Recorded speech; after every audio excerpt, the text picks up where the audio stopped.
नमस्कार, देश प्रदेश के इस खास शो में आपका बहुत बहुत स्वागत है। मैं हूं आपके साथ जया कौशिक। सबसे पहले हम बात कर रहे हैं मध्य प्रदेश की, जहां के खंडवा से खबर आ रही है। वहां कोटवार गांव के एक चौकीदार ने 20 साल की एक आदिवासी लड़की की बेरहमी से पिटाई की है, और वो भी उस लड़की के घर में घुसकर।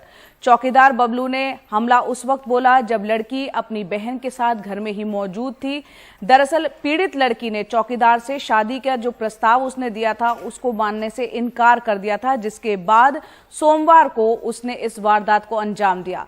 लड़की के गले और हाथ पर गहरे घाव आए हैं। उसका इलाज इस वक्त अस्पताल में चल रहा है। उसकी हालत गंभीर बताई जा रही है। घटना के बाद से आरोपी चौकीदार अभी तक फरार है। उस पर पुलिस ने हत्या की कोशिश का मामला दर्ज कर लिया है और उसकी तलाश के लिए पुलिस छापेमारी कर रही है।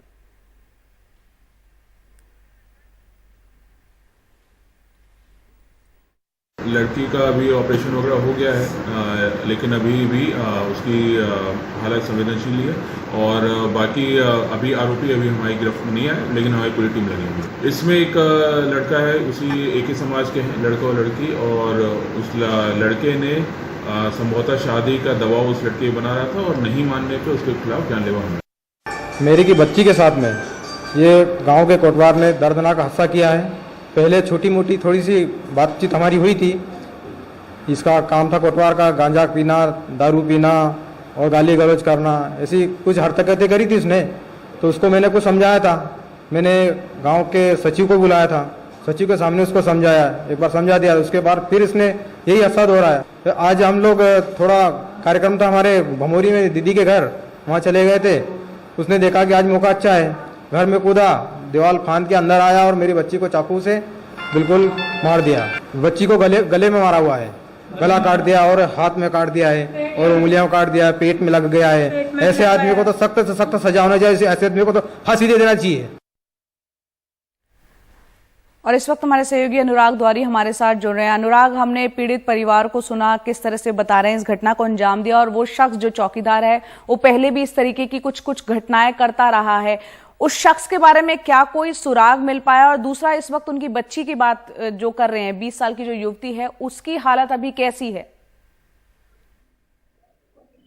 देखिए, ये जो 20 साल का कोटवार है, इसको अपने अनुकंपा नियुक्ति मिली थी और लगातार वो इस तरह के मामले उस पर चल रहे हैं। ऐसी बात हमें वहाँ से, जो मुंडली है खंडवा में, वहाँ से पता लगी है।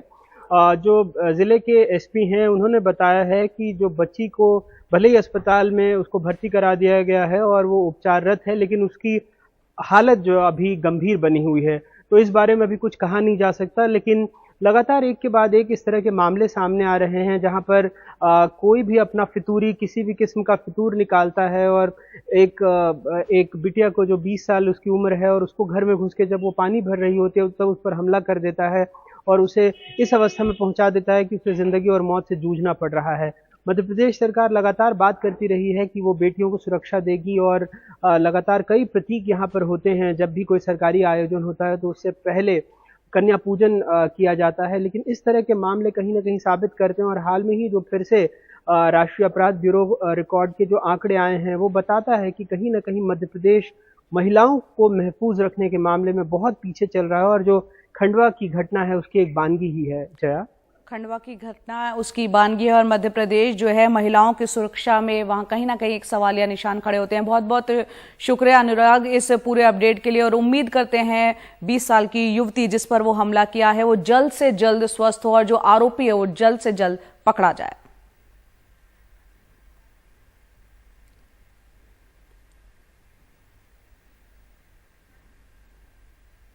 और एक और रोंगटे खड़े करने वाली खबर झारखंड के रांची से, जहां घर में काम करने वाली युवती पर जुल्म की सारी इंतहा पार कर दी आरोपी बीजेपी नेता सीमा पात्रा ने।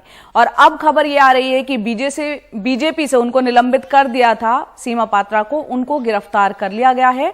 इधर सीमा पात्रा का कहना है कि उसे राजनीतिक साजिश के तहत फंसाया गया है और वो निर्दोष है। सीमा पात्रा के घर काम करने वाली इस युवती ने अपनी आपबीती सुनाई। उसने बताया कि सीमा पात्रा ने कभी वो गर्म तवे से उसे जला देती थी, कभी रॉड से दांत तक उसके तोड़ दिए थे, भूखे प्यासे उसे बंधक बना के एक कमरे में रखा हुआ था, भरपेट खाना तक उसको नहीं दिया जाता था। और ये सीमा पात्रा आप देख रहे हैं जिनको गिरफ्तार कर लिया गया है, पहले भी कई तरह के आरोपों में वो घिरती रही हैं। ये वाला जो मामला जो नया निकल कर आया वो हर इंतहा को पार कर दिया। एक मानवता को शर्मसार करने वाली एक खबर कह सकते हैं। यहाँ तक कि उसने ये भी बताया, पीड़िता ने, कि सालों से उसने सूरज की रोशनी तक नहीं देखी। यानी एक कमरे में उसको बंद करके रखा जाता था। 2 महीने की, उसने, ये 1-2 महीने की कहानी नहीं है, पूरे 8 साल तक उस लड़की ने, जो आदिवासी लड़की थी, उसने इस जुल्म को सहा। वो भी तब जबकि बीजेपी नेता सीमा पात्रा के जो पति हैं वो पूर्व आईपीएस हैं। बावजूद उनके घर में ये प्रताड़ना सालों से चलती रही। जो वीडियो काफी वायरल हुआ तो उसके बाद सीमा को सस्पेंड किया गया बीजेपी से, और अब आज उनकी ये गिरफ्तारी रांची से हुई है। और आपको सुनवाते हैं एक बार।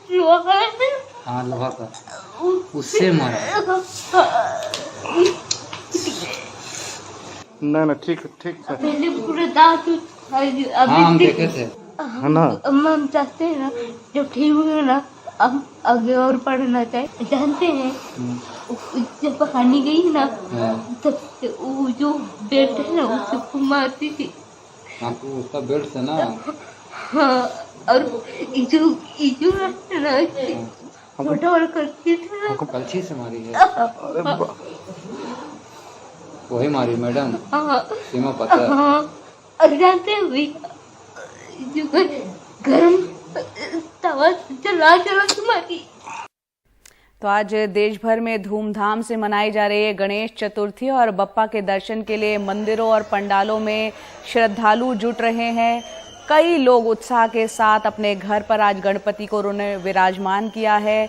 लोग अपने अपने हिसाब से, कुछ लोग 1.5 दिन के गणपति रखते हैं, कुछ दिन ज़्यादा, तो चतुर्दशी के दिन जाके जो है उनको विदाई दी जाती है और अगले बरस तू जल्दी आके। साथ ही लोग ये कामना करते हैं कि गणपति का आशीर्वाद बना रहे। फिलहाल यहाँ पर आपको बताते हैं मुंबई में कैसी रौनक बनी हुई है। गणेश गली में ही मौजूद है हमारे सहयोगी सोहित मिश्रा। आइए देखते हैं ये रिपोर्ट। लगभग 2 सालों तक कोरोना के कारण कई प्रतिबंध के बाद इस साल मुंबई और महाराष्ट्र में गणेश चतुर्थी का जो त्योहार है उसे जोर शोर से मनाया जा रहा है। मैं फिलहाल मौजूद हूं मुंबई के प्रसिद्ध गणेश गली में।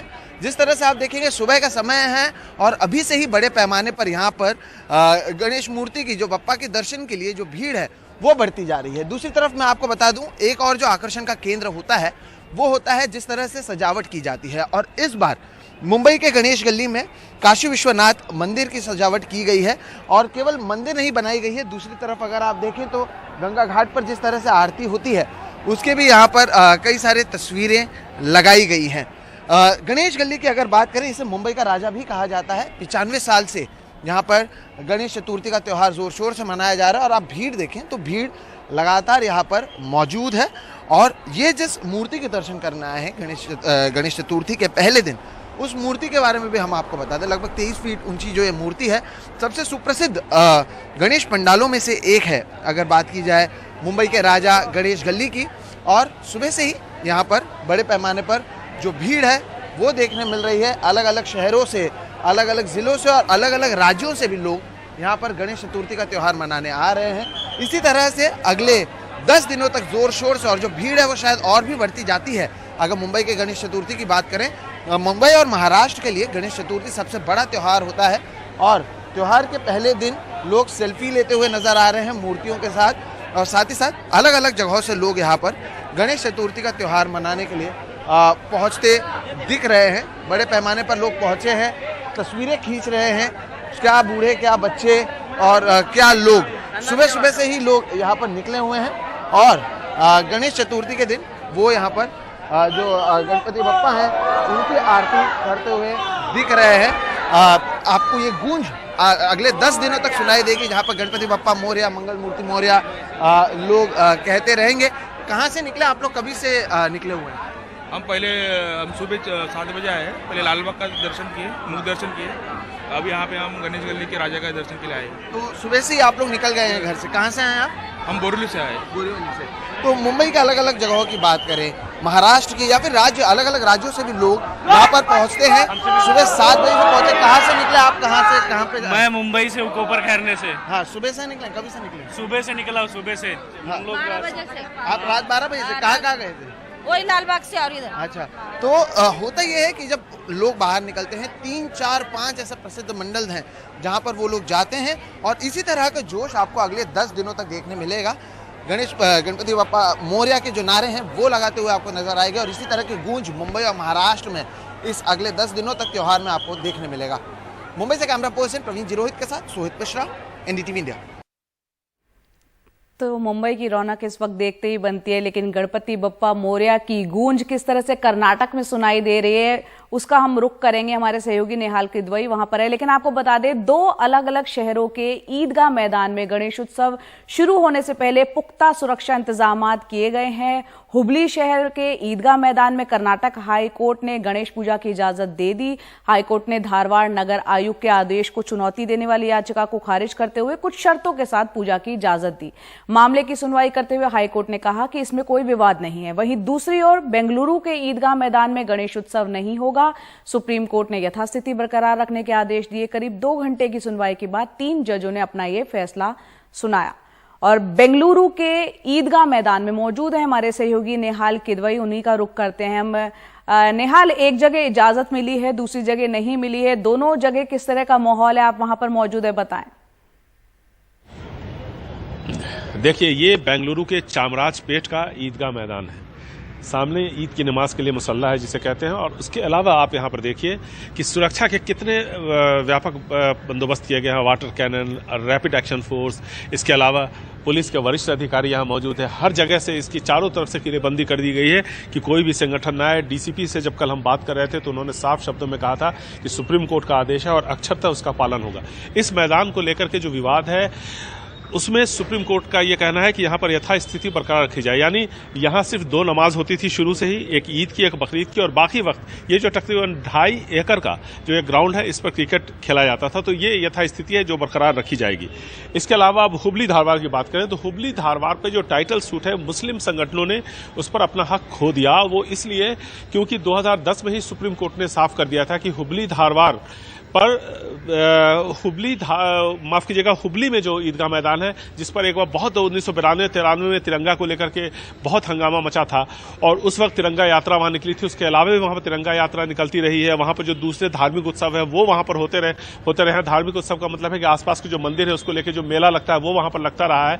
तो ईदगाह मैदान जो बेंगलुरु का, यहाँ पर सिर्फ ईद और बकरीद की नमाज हुई और क्रिकेट खेला जाता है, जबकि हुबली का जो ईदगाह मैदान है वहां हर तरह के आयोजन होते रहे। और 2010 में टाइटल सूट पर सुप्रीम कोर्ट ने साफ कर दिया था कि मालिकाना हक हुबली धारवाड़ म्युनिसिपल कॉर्पोरेशन का है। ऐसे में म्युनिसिपल कॉर्पोरेशन ये तय करेगा कि वहां क्या होना है और क्या नहीं होना है। इसको चुनौती दी गई थी सुप्रीम कोर्ट के फैसले के बाद। देर रात तकरीबन 11-11:30 बजे के आसपास कर्नाटक हाईकोर्ट का फैसला आया कि हुबली धारवाड़ म्युनिसिपल कॉर्पोरेशन के जो चीफ कमिश्नर है उनका जो आदेश है वो अपनी जगह पर बरकरार है। वो जैसे चाहे उसका इस्तेमाल कर सकते हैं क्योंकि वो इसके मालिक है। साथ साथ यहाँ पर एक चीज और बताना चाहूंगा कि इसी शहर में जहां कहीं भी राम सेना ने अपना पंडाल लगाया है गणेशोत्सव के लिए, वहां पर सावरकर के साथ साथ लोकमान्य तिलक की तस्वीर भी लगाई गई है और ये पहले ही कहा गया था कि हम यहां पर इन तस्वीरों को लगाएंगे। तो हर जगह पर सुरक्षा के व्यापक इंतजाम किया गया है पूरे कर्नाटक में कि जहां कहीं भी जितने भी संवेदनशील इलाके हैं खास करके दक्षिण कर्नाटक, वहां पर काफी पुख्ता इंतजाम सुरक्षा के किया गया है। फ्लैग मार्च हुआ है कई जगहों पर। बेंगलुरु में तो पिछले 3-4 दिनों से लगातार फ्लैग मार्च होता है। बहुत बहुत शुक्रिया इस पूरी जानकारी के लिए आपका, वहां की तस्वीरों के जरिए बताने के लिए कि किस तरह के सुरक्षा इंतजाम किए गए हैं। वहीं हमने आपको एक तस्वीर महाराष्ट्र मुंबई की भी दिखाई, किस तरह से गणेश उत्सव की धूमधाम से वहां पर लोग निकले हैं सुबह से ही बप्पा के दर्शन के लिए।